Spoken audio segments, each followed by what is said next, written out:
What's up, guys? Welcome back to my channel, and if you're new to my channel, welcome to my channel. My name is tonibryanne, and in today's podcast styled video, we are going to be discussing whether skinny is back in or are BBLs gonna take over as always. Before we get into this video, do not forget to give this video a big old thumbs up, share this video, and click on that notification bell. Now, let's get right into this video. So lots of people have been discussing whether or not skinny is back in, and that has to do with a variety of topics. So I broke this video down into 3 different segments onto why this topic is now being brought up. Let's get into my first point. This has to do with the popularity of the BBL. So I did a video on this called The BBL Epidemic. And that specific video discussed the increase of BBLs among quote-unquote normal people. So within the past few years, there has been an ongoing movement of women, some as young as 18, going to go and get BBLs before their bodies are even fully developed. And according to the ASPS, which is the American Society of Plastic Surgeons, BBLs, or AKA Brazilian butt lift surgery, is up 36% from the year 2014 to 2015 alone, and a whole 252% from 2000 to 2015. From 2015 to 2019, the numbers of BBLs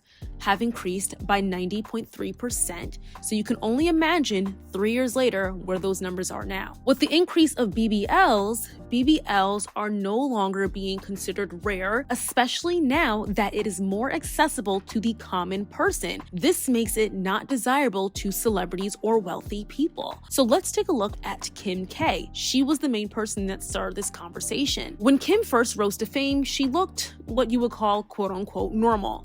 But over time, she began to look different, especially when it came to her butt. Now, we all know Kim has always naturally been curvy, but her butt just continued to grow and grow over the years. So she did deny any plastic surgery rumors. She even went the lengths to get an X-ray on her butt on their hit show Keeping Up with the Kardashians to show that there were no implants inside of her. However, newsflash Kim, injections won't show up on an X-ray. People think if she did not have a BBL then, she probably did have injections. And after having children, we all did see that she did gain a lot of weight in her first 2 pregnancies, well, her only pregnancies. So she probably opted for a BBL after giving birth to those children. And whether or not it's safe to have a BBL and injections, we do not necessarily know. But we all know that Kim can afford the best doctors to ensure that she is completely safe during these procedures. So fast forward to a whole decade later, many noticed after she posted a photo with her son Psalm in summer of 2021 that her backside seemed smaller than before.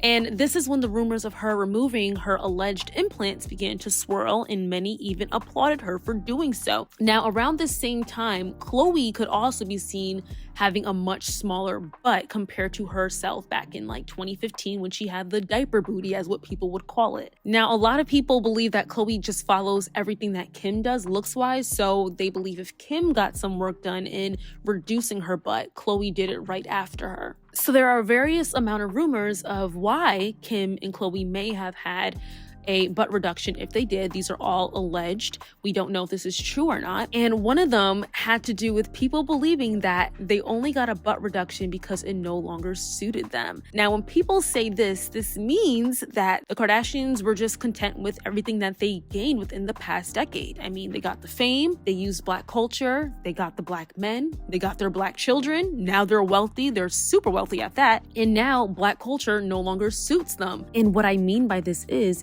that it is a known fact that within the black community, having bigger assets is very much so attractive and warranted and wanted. However, in white communities, being thin is more acceptable and it is more common, and having bigger assets is not as attractive as it is within the black community. Hence why Kim is now apparently dating Pete Davidson, and this all happened after Kim may have seen the amount of traction that Kourtney and Travis Barker had, and even Machine Gun Kelly and Megan Fox, as they are the new trendy couples, and these women are both in non-interracial relationships, and they both are skinnier, smaller women. So maybe Kim saw this and was like, this is working for Kourtney, like, can I go back to my normal self or to the other side? Do I still have to feed off of black culture? So that is one theory. Now, I don't think that is too far from the truth. We all have seen that Kim Kardashian and all the Kardashian clan have definitely profited off of black culture. But I also want to say that it may just be very uncomfortable. Having a BBL and carrying all that weight, or just having plastic surgery, many women have said that it has taken taken a toll on their body. For instance, K. Michelle, she got her butt reduced as well. And even Dream Doll said she has gone through massive amounts of surgery to try and get her butt reduced because it's just very uncomfortable and painful. And speaking of life in plastic, I see you got some more things. You got things reduced, like fat taken out. So what made you decide to do that?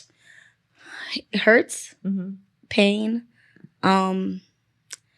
not wanting a big butt anymore. I still don't my butt. I already got 4 reductions already. Okay. It's levels to this reducing shit. So I'm just like, yeah, it's way harder to take it out. It's way harder to take it out. People be like, oh, it looks like she didn't take anything out. Bitch, I took that shit out 4 times. You're not about to keep making me go put anesthesia in my body to please y'all asses. Like, fuck that. But yeah, I just wanted a more natural body, and I still do. So I'm just slowly getting there, so it takes time. So I definitely think that can be a reason why. Maybe it just was uncomfortable. And even I have some theories when it comes to people that get BBLs or get a lot of plastic surgery and them being able to carry a child. As we know, Kim Kardashian did have to suffer from preeclampsia, and she also suffered from lots of issues and complications when she was pregnant with her first 2 children, North and St. West. And I honestly feel that may have to do with some surgery, and different toxins and chemicals always in your body can really affect your ability to carry a child full term or to carry a child safely. That could have a tie to it. Now, I'm not a doctor, but that is a theory that I do have, because I do see a lot of women that are in the spotlight that are struggling with having children. They all have a lot of work done, and I'm always curious if that is the reason why. So along with BBLs no longer being trendy and skinny being back in, I also want to note when it came to female rappers. As we know, in the beginning of the 2010s and when female rap really started to kick off, which I would say is more 2017, when Nicki Minaj was not the only female rapper that was respected in the industry during the 2010s, or the 21st century, should I say. Being very curvy and having a big butt was what was in. So that's the Megan Thee Stallions, Nicki Minaj, Cardi B. But with these new female rappers coming up, a lot of them are natural, such as Flo Milli and Cali. These women are the complete opposite of what is normal when it comes to female rappers and having very bodacious and curvy bodies. And they are very well celebrated. So that also shows that skinny may just be coming back in as well. And being natural in general is just being celebrated more often. My next point to the theory that being skinny is back in has to do with the y2k movement coming back. And this was when skinny was in fact in. From belly chains, low-rise jeans, mini skirts, belly rings, super crop tops, these are now all coming back in style. And a lot of the y2k fashion really flatters primarily skinny women. So though this may seem absolutely great for the naturally skinny women, it does not necessarily mean well for the normal body.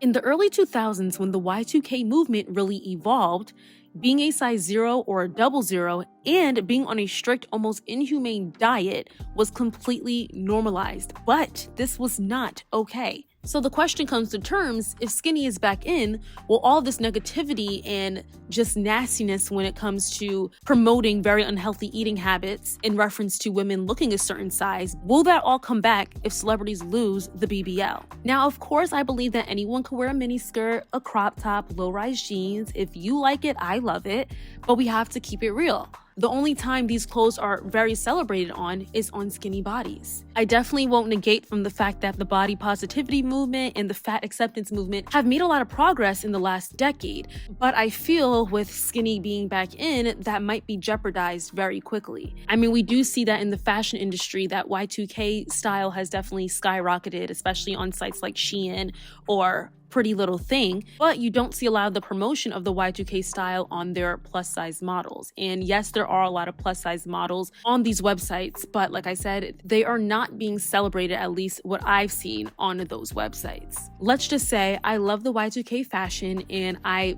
am so excited that it is coming back, but I feel as if we don't talk about how toxic that era was, especially just looking at magazines from that time and looking at different ads, movies, TV shows, what people would say, what people would even promote. But of course, I want to know what you guys think in the comments down below. Do you guys think skinny is back in? And if you do think it's back in, do you think that it's going to be incredibly toxic for young women coming up in this time? Also, what are your thoughts on the BBL movement? Do you think that Kim Kardashian and Khloe Kardashian did get a butt reduction? I want to know everything in the comments down below. Please make sure to share your opinion. I love to hear back from you guys, and I will see you all in my next video. I love and I appreciate you all so much. Bye, guys. Mwah.